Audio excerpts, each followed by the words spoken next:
دے رفعت رسول اللہ کی عرش حق ہے، مسند رفعت رسول اللہ کی دیکھنی ہے حشر میں عزت رسول اللہ۔ یہ تو دنیا میں ہے نا، یہ دنیا میں ہے نا حضور کی عزت، تو پھر قیامت کا منظر ہی تو پھر بڑا عجیب ہوگا۔ اللہ فرماتے ہیں کہ ہم تو حضور کے غلام جو لبیک والے ہیں نا، جب اعلان ہوگا نا کہ بروز محشر کہ حضور جلوہ گر ہونے والے، حضور آنے والے ہیں، تو پھر لبیک والے تو اس دن بھی اچھل کر لبیک کا نعرہ لگائیں گے، لبیک لبیک لبیک۔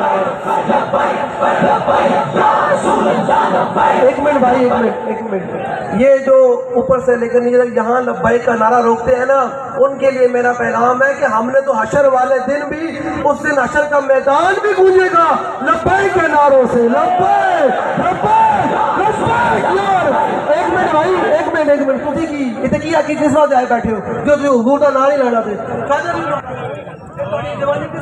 حضور کا نعرہ نہیں بلند کرنا، تھکے بیٹھے ہو؟ اعلیٰ فرماتے نا سیائی حضور واسطے ہیں، یہ سب کچھ سارا یہ مقصد ہے جی فتح لبی ہے، یہ ساری رسول اللہ کی برکت نہ لبی ہے، تے پھر نعرہ بھی انہوں نے رضا واسطے رہا، مزہ آوے کہ حضور بھی خوش ہون میرے دیوانے نے نعرہ لایا ہے۔ ایک جناب تھکے بیٹھے ہو، ایک تمبو بھی چکیا جاوے کہ حضور کے غلام آیا سر ایج کر کے، ایک جناب باہر بیٹھے نہ ہوتے پولیس والے تے جڑے ادارے دے لوگ بیٹھے انہوں نے کرنے تے بچے کہ حضور دے غلام آئے بیٹھے کوئی پھس پیسے نہیں ہیں، آئے اور کوئی نہیں ہیں،